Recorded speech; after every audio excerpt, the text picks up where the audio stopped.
Welcome to That's Good Sports. I'm your NFL basement bitch, Brandon Perna, and today I want to break down the Saints and Vikings game. I will be proving my case that it won't be a breeze for the Saints in Minnesota. So let me begin to tell you what I'm feeling about this game. Ya digs? Will the Vikings be able to give the Saints something that really cooks? You thought I was done with that shit, didn't you? No, because he's hurt. He's been hurt all year. Vikings versus Saints. That's good sports.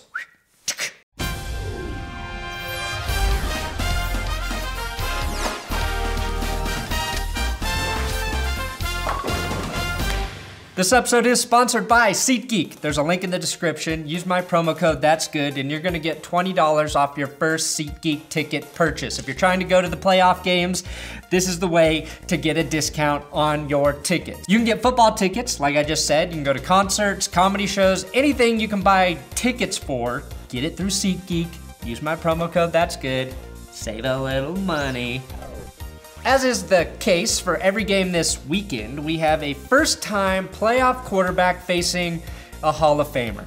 Brady versus Mariota, Roethlisberger versus Bortles, Ryan Hall of Fame pending versus Foles, and Brees versus Keenum. I hate that these two teams are playing in the divisional round. To me, they are the two best teams in the NFC right now. Great quarterback play, legitimate offensive weapons, and a near perfect defense for the Vikings, and a pretty damn good defense for the Saints. All around, just very good teams. Now looking at this briefly and too simplistically, these are the advantages I see. Brees and the Saints running backs have an edge. The Vikings receivers get an edge. The Saints offensive line gets an edge. Both teams' defensive lines are about even. The Saints have slightly better corners, and the Vikings have better linebackers and safeties. That's a long-winded way of saying, again, these teams are pretty good. One reason, though, that the Vikings are so good on defense is because of their safeties, Andrew Sendejo and Harrison Smith. Smith is hands down the best safety in the league right now, and both are extremely versatile.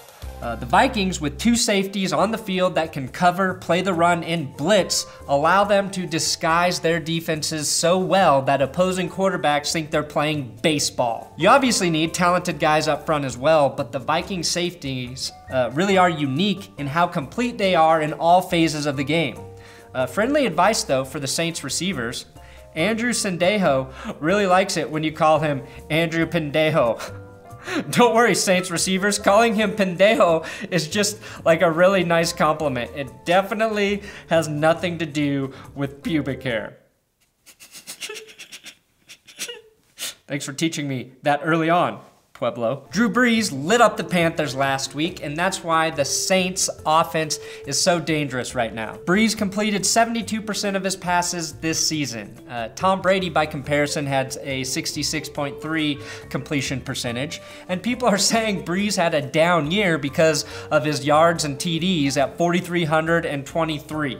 That's down for Brees. Alvin, Kamara, and Mark Ingram have garnered the attention because of their combined 1,852 rushing yards. I mean, Kamara set an NFL record for averaging 7.7 yards per touch.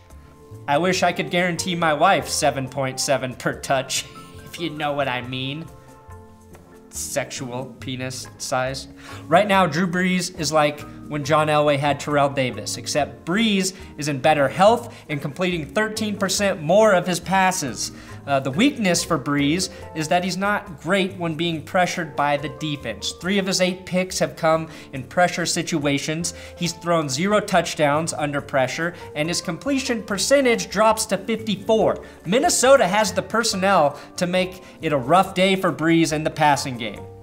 They have the personnel to make it hell for Brees in the passing game. And not to mention, the Saints placed tackle Andres Pete on IR, so I think Minnesota can control this game with their defensive line.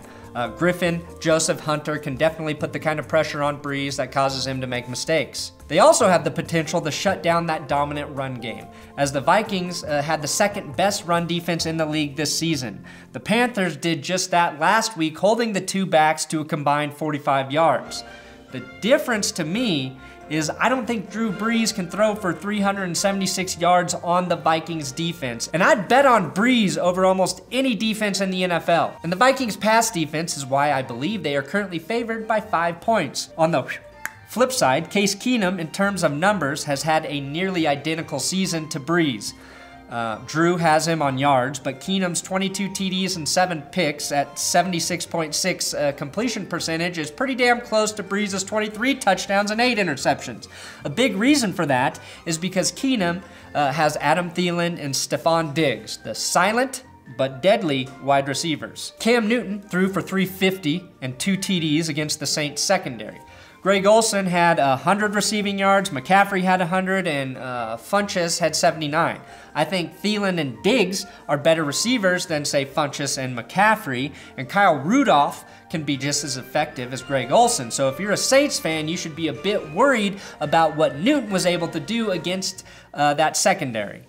Well, maybe it was more linebacker and safety mismatches because we know Lattimore and Crawley are very good corners. The biggest mismatch in this game is the Saints D-line going against the Vikings offensive line. The reason people are impressed with Keenum is because he's pretty damn good under pressure. The only 2 quarterbacks pressured more this season were Russell Wilson and Jacoby Brissett.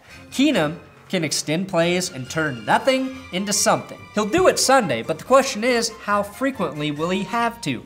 Cameron Jordan is an elite level pass rusher and run defender, and as a unit, defensively, the Saints finished tied 7th in the league with 42 sacks. This is an opportunistic defense, finishing top 5 in picks and forced fumbles this season. Now, I am torn about picking this game. There's nothing where we used to lie. Conversation has run dry. That's what's going on. Nothing's fine. I am torn. I'd be happy with either team in the Super Bowl, and after Case Keenum wrote about his friend peeing his pants after winning the state championship game in high school in the Players Tribune, I'm really pulling for Keenum. He also talked about being the underdog his whole life and going undrafted, only receiving 1 scholarship offer heading into college, and I can relate. I received 0 scholarship offers.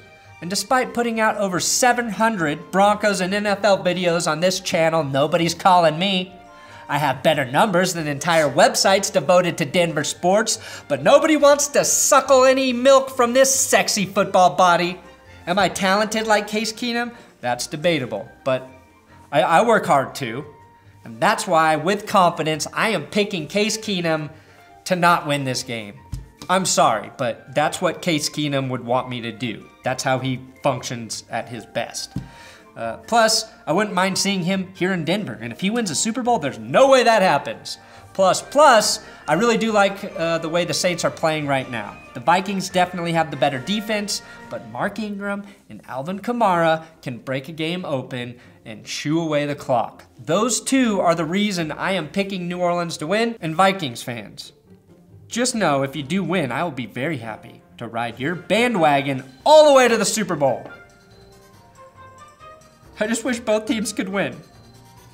Thanks for watching another episode of That's Good Sports here on YouTube. Please subscribe to this channel. If you're on Facebook, share the videos. I'm on Twitter at Brandon Perna if you want to talk playoff football this weekend. I'm also on Patreon, patreon.com/thatsgoodsports. If you like what you see, fan funding is what's keeping this channel alive.